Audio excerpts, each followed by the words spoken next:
मन पर नियंत्रण करना होगा। मन को नियंत्रण करने के लिए ध्यान करना है। ध्यान में हम मन को क्या करते हैं, अपने अनुकूल बनाते हैं। हम जैसे बैठते हैं ध्यान करने में तो हमारा मन जहाँ तहाँ भागता है, संसार के कल्पनाओं में, या तो भविष्य की कल्पना में, या तो भूत पास्ट में किसी घटना में उलझेगा, है ना, प्रेजेंट में नहीं रुकेगा। तो हम क्या करते हैं कि उस मन को अपने अनुकूल करते हैं। हम कहते हैं मन को कि नहीं तुमको पास्ट में जाना है ना फ्यूचर में जाना है, you have to be in present. उस प्रेजेंट में मन को रोकने के लिए ध्यान है। जब मन को आप रोकने में सफल हो जाएंगे ना तो मन आपका गुलाम हो जाएगा।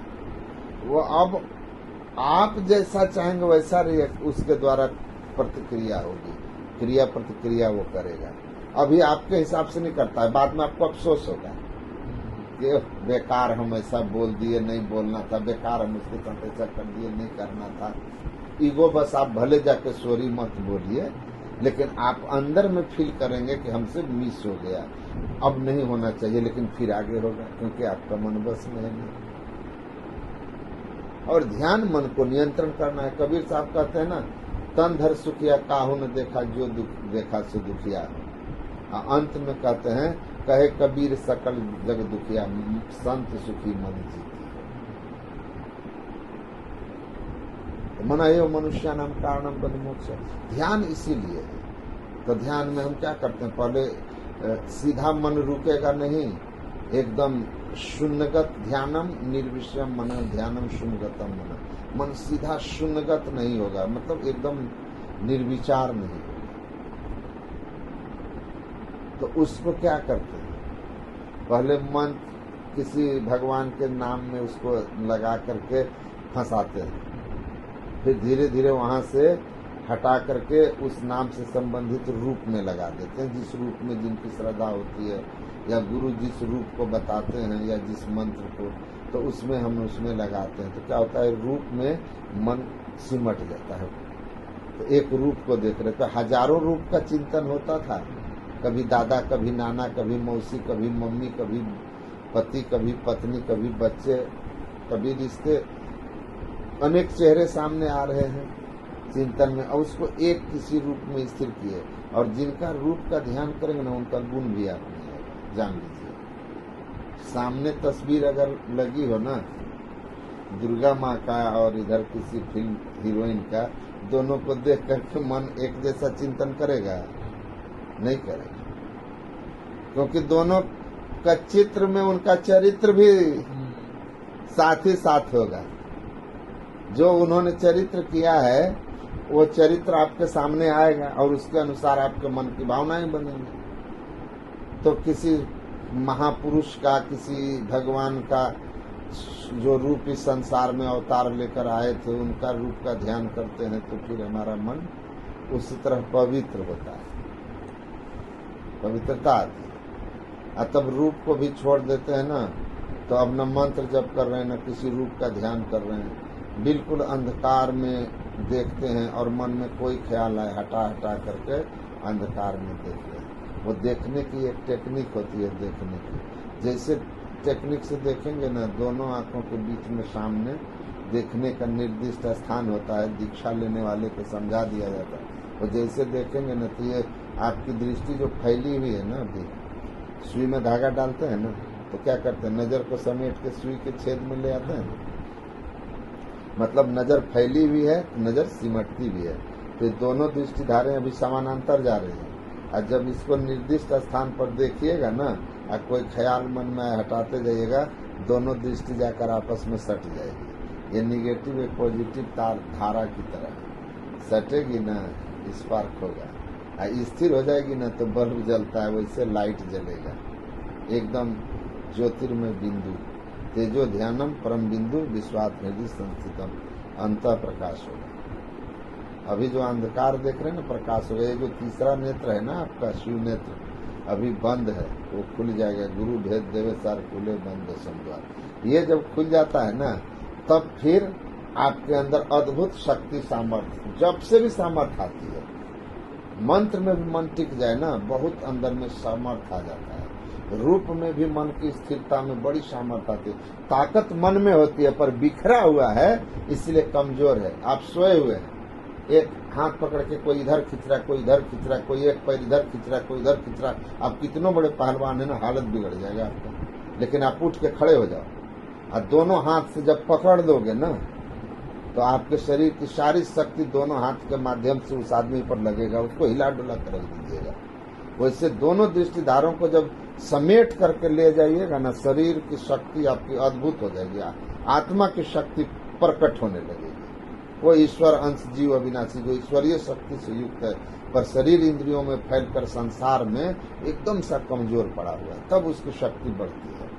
और जब यहाँ दृष्टि टिकती है ना, सामने एक बिंदुता की प्राप्ति होकर शिव नेत्र जब खुलने लगता है ना, थोड़ा थोड़ा भी शिव नेत्र का झलक मिलने लगता है, तो समझ में आने लगता है आगे पीछे की बातें। जब पूरा खुल जाएगी ना, तो यहाँ बैठे तीनों लोग देखोगे, घरई विमल बिलोचन ही के मिटही दोष दुख भव रजनी के,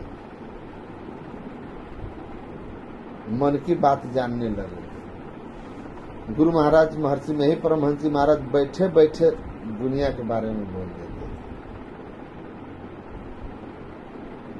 कोई भक्त पुकार रहा है कहीं,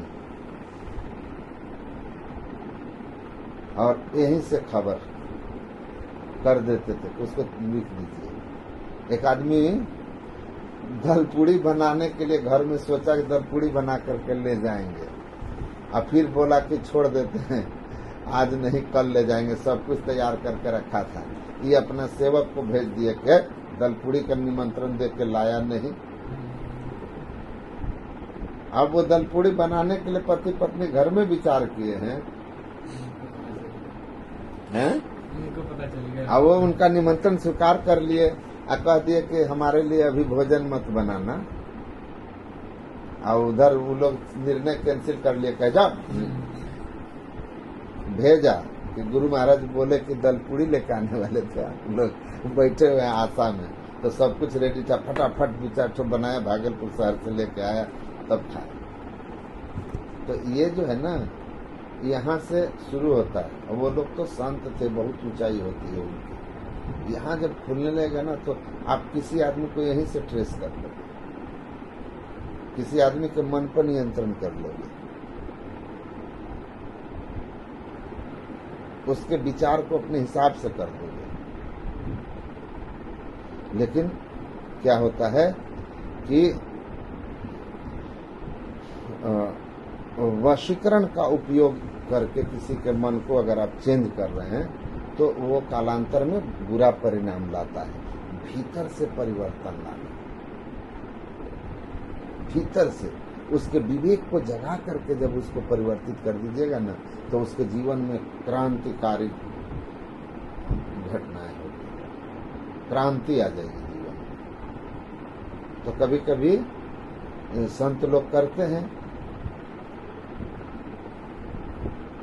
ज्ञान दृष्टि आपके ऊपर कृपा करेंगे, आपकी ज्ञान दृष्टि सहज खुल जाएगी, सहज विवेक जग जाएगा, जल्दी आपका काम हो जाएगा, है ना। ये तो दुनिया ऐसी है ना।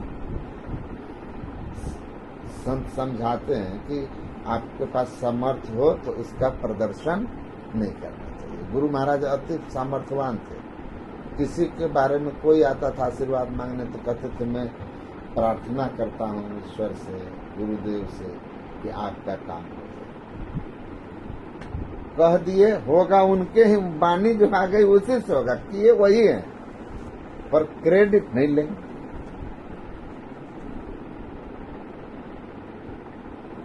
दिखाते नहीं। ये संत की परंपरा यही रही है कि लोगों के अंदर, क्योंकि चमत्कार जहाँ पर होने लगता है ना, तो क्या होता है कि हमारा सारा ज्ञान की चर्चा आप छोड़ दीजिएगा। अभी हम अगर मान लो हमारे पास वैसा समर्थ हो, हम ऐसे हाथ करें और यहाँ पर एक सेव ला दें आपके सामने, तो आप बस एक ही बात कहोगे दुनिया को, अरे बाबा आए थे ना, कमाल है, ऐसे हाथ किए सेव आ गए। पर इतनी बातें जो मैंने कहा जो आपके जीवन में परिवर्तन लाएगा, वो आप छोड़ दीजिएगा। पर मेरे हाथ में सेव आ जाने से आपके जीवन में क्या परिवर्तन हो जाएगा बताओ तो? एक चमत्कार, एक कौतूहल, एक मनोरंजन थोड़ी देर के लिए, फिर आप जहाँ के तहाँ। लेकिन जब भीतर परिवर्तन होगा ना, ट्रांसफॉर्मेशन अंदर से आएगा, विवेक जगेगा, आप अपने में बदलाव महसूस करोगे, उससे आपको लाभ होगा। इसीलिए चमत्कारों में संत नहीं भरोसा करते, वो आदमी के जीवन को परिवर्तन करते हैं। नारद जी कोई चमत्कार किए थे रत्नाकर के सामने, कहा भैया जो पाप कर रहे हो इसमें कौन कौन भागीदार है, कि पाप तुम अकेले कर रहे हो, उसका फल सब भोग रहा है, मतलब उस पाप से अर्जित धन का आनंद सब ले रहा है, लेकिन उसका परिणाम तुम्हें अकेला भोगना पड़ेगा। कहा नहीं सब भोगेगा। गया पूछ के आया, बदल गया। चमत्कार कुछ था। भगवान बुद्ध ने कौन सा चमत्कार किया अंगुलीमाल के सामने? कहा भैया हम तो ठहर गए, भला तू कब ठहरेगा? ये वृक्ष के डाल को काटो, काट दिया, कहा जोड़ो, नहीं जोड़ पाए। कहा जिसको जोड़ नहीं सकते हो उसको तोड़ने का तुम्हें क्या हक है? जब जीवन दे नहीं सकते तो जीवन लेने का तुम्हें किसने अधिकार दिया है? कब ठहरोगे इस पाप गर्भ से? चमत्कार दिखा देते, आकाश में उड़ जाते, उससे क्या हो?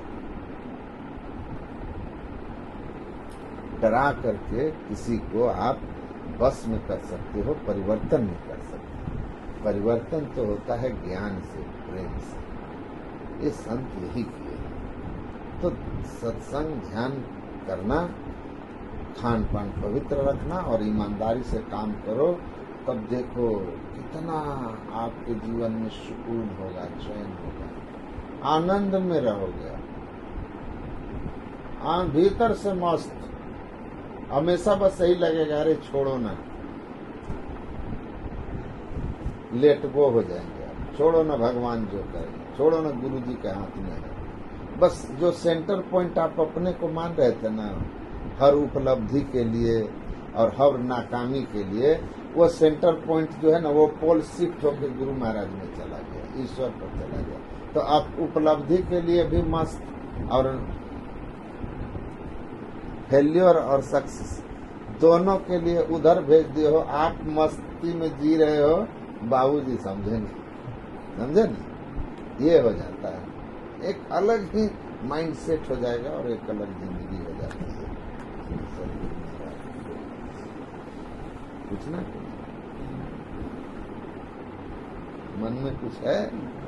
सब कुछ जैसे मम्मी कभी ध्यान करती थी, हाँ, तो ध्यान करती थी तो उनको भी कोई ऐसे शिक्षा दी कैसे ध्यान करना है। हाँ। तो जब ध्यान करते तो मम्मी बोलते हम यहाँ देखते हैं, और देखते देखते मम्मी बिल्कुल ही, अब मम्मी कितना जगा रहे, मम्मी उठो, उठ ही नहीं है, हाँ, खूब जगा है। हाँ, तो अब बता देते। और जब खुलती थी आँख तो पूरा आँख से बहुत देर बाद जब बहुत कुछ तो हिला हिलाए तब खुलती थी, बहुत आँख से आंसू भी निकलने लगे। हाँ, वो अध्यात्म गुरु की कृपा जब होगी ना, आप पर ऐसी कोई अनायास कृपा हुई है किसी की, और आपके जिंदगी में बड़ी दुख थे, हर आदमी शरीर में है तो वह जन्म जन्मांतर से दुखिया है। वो कृपा जब महसूस होता है ना, जब कृपा मिलती है और तो सामने वाले के प्रति कृतज्ञता हमारा होता है, तो वो आंसू के रूप में बहता है, समझे ना? और वो जो हिलाने पर नहीं हिलती थी ना, ये क्या होता है? अभी हम जीव जो है ना, शरीर में है, अभी आपके पैर पर एक चींटी चढ़ेगी ना तो आपको पता चल जाएगा। और वही जब आप नींद में चले जाते हो, बगल में कोई बात भी कर रहा है, आप नहीं सुनते, क्या होता है? क्यों नहीं सुन रहे हो? नींद में क्या हुआ है? नींद में क्या हुआ कि धीरे से देह पर हाथ भी रख दे तो आप नहीं जानते, अभी चींटी को परखते हो। यही अध्यात्म ज्ञान है। जीव जो है ना, बहुत टाइनी होता है, बिंदु से भी सूक्ष्म। बालाग्रसः सहस्रम तस् भागस्य भागिनः। बाल के एक बाल के 1000 भाग कर दो, जो कि असंभव है, उसका फिर 1000 भाग का जो 1000वां भाग होगा, उसका जो आधा भाग होगा, तथा वो जीव का रूप है। और वो उतना छोटा जीव दोनों जागृत अवस्था में नेत्रस्थम जागृतम विद्यात, दोनों आंखों के बीच शिव नेत्र में रहता है। और जैसे उसका गुणात आलोकवत, और उसमें गुण क्या है? आलोकवत। आलोक माने प्रकाश। बल्ब जल वहां रहा है लेकिन लाइट पूरे कमरे में है ना? उसी तरह जीव यहाँ जागृत अवस्था में रहता है तो उसकी चेतन धार संपूर्ण शरीर में फैल गई रहती है। तो संपूर्ण शरीर को जागृत बना के ज्ञानमय बना देता है। जड़ शरीर को वह चेतन जीव पूरे ज्ञानमय बना दिया, चेतन बना दिया, कॉन्शस बना दिया। और जैसे आप सोने लगते हो ना तो वो सिमट जाता है और स्वप्नम कंठम समाविशेत, जीव कंठ में स्वप्न में आ जाता है। कंठ में आ गया ना तो स्वप्न देखने लगते हो। कंठ में स्वर का स्थान है, यहाँ मन का मनोमय जगत है, मन का साथ जीव का रहता है। ये आंख कान नाक जीव इस जगत से जीव सिमट गया है। इसीलिए बाकी जो 10 इंद्रियां हैं, 2 आंख 2 कान 2 नाक मुंह और शरीर, हमारा संपूर्ण शरीर कर दो, इससे वो सिमट गया। अब इनमें चेतना नहीं है, इसीलिए इनको ज्ञान नहीं। 4 इंद्रियां मन बुद्धि चित्त अहंकार के साथ जीव रहता है। अभी 14 इंद्रियों के साथ है। आंख देख रही है, कान सुन रहा है, नाक सुन रहा है, सबको ज्ञान है। सिमट के कंठ में आ गया। 4 इंद्रियां हैं, मन है तो स्वप्न देखता है, मनोमय जगत में। और कंठ में स्वर का स्थान है और इसीलिए कभी कभी स्वप्न में लोग बोल भी लेते हैं। और जब गहरी नींद में जाता ना, हृदय स्तंभ सुषुप्तम, वो हृदय में गहरी नींद में आ गया तो वहाँ मन भी शांत हो जाता है और गहरी नींद में बोलते भी नहीं है, स्वप्न भी नहीं देखते हैं। जगते हैं तो बोलते हैं कि बहुत अच्छी नींद आई। भाई किसको अनुभव हुआ कि बहुत अच्छी नींद आई? अर्थात उस अच्छी नींद को अनुभव करने वाला कोई था, वही हम है, वही जीव है, वही निकला तो मुर्दा से। वो क्या होता है, ध्यान करने पर मन सिमट जाता है। सिमटता है जब न कोई चीज तो ऊपर की ओर उठता है, समझे ना? तो ये नीचे आते हैं हम ध्यान स्वप्न में और नींद में। और ध्यान में क्या होता है कि तुर्यम मूर्धन संस्थितम, चौथी अवस्था में ऊपर उठ जाता है। यहाँ से जैसे ऊपर उठा तो अब पूरा शरीर मृतक हो गया। अब हिलाने डुलाने से हिलेगा नहीं। साधन में पक जाए अति गंभीर हो, यातन की सुधि ना रहे धीर वर वीर सो। सांझ भोर दिन रैन कछु जाने नहीं, अरे हरे में ही बाहर जरूरत रहे माही चेतन से। शरीर जड़ हो गया है। अब जड़ को कैसे पता चले? जब चेतना लौटती है ना, ज्यादा झकझोरेंगे तो आदमी नींद से उठता है। झकझोरने से चेतना जो है फिर अपने जगह पर आ गया तो फिर संसार कर गया। वैसे जो आप कोई ऊपर उठ गया तो एक ऐसी स्थिति आएगी कि कितना झकझोरोगे नीचे नहीं आएगा, वो आएगा अपने टाइम से आएगा। अब शुरू में होता है कि थोड़ा ज्यादा थोड़ा सरका हुआ है तो फिर आप उसको थोड़ा झकझोरते हैं तो फिर उसकी चेतना शरीर में आती है। फिर उस शरीर में आती है ना तो उस कृपा को जो अनुभव किया है ना, उनकी कृपा से एक अलग दुनिया देखा है, सूक्ष्म जगत को देखा है, देवलोक आदि को भ्रमण किया है। तो वो जो दिव्य अनुभूति जो उसको हुई है, आनंद की वर्षा जो इसके अंदर हुई है, चलत पंथ सुख होत महा है जहाँ अजर झरते, तो दाता सतगुरु धन धन जो राह दिखा देते। तो उस सदगुरु के प्रति जो रास्ता बताया था उस आनंद का, कि तुम कहाँ बाहर आनंद खोज रहे हो, इंद्रिय सुख में, धन तन सुख में, मन सुख में, तुम्हारे अंदर में जो है ना आत्मानंद है। उस आत्मानंद तुम्हारे अंदर में अमृत है। सुखमन के झीला नाल से अमृत की धारा बह रही, इसी नेत्र को सुषुम्ना भी कहते हैं। इसमें अमृत की धारा बह रही है, अंतर्नाथ अंतर ज्योति के रूप में। उसमें सूरत नहाती है, उसको पान करते है, वो जो तृप्ति है ना, परम स्वाद सब ही निरंतर, वो परम स्वाद है। ये तो स्वाद अभी किया थोड़े देर में खत्म हो गया। तो वो इसीलिए उस तरह की स्थिति आती है, उनका साधना में उन्नति हो गई, गुरु कृपा हो गई, तो इसीलिए आंखों से नेत्र की धारा बहती है। ये स्वाभाविक है। सार शब्द में लीन हो गई, मैं ही गुरु गुण गाई। तब गुरु की कृपा अनुभव होता है कि कितनी बड़ी महिमा है कि जीवन ही मेरा, मतलब हम आदमी थे पशुअत, हमको अब देवता बना दिया, उनसे ऊपर की स्थिति में पहुंचा दिया।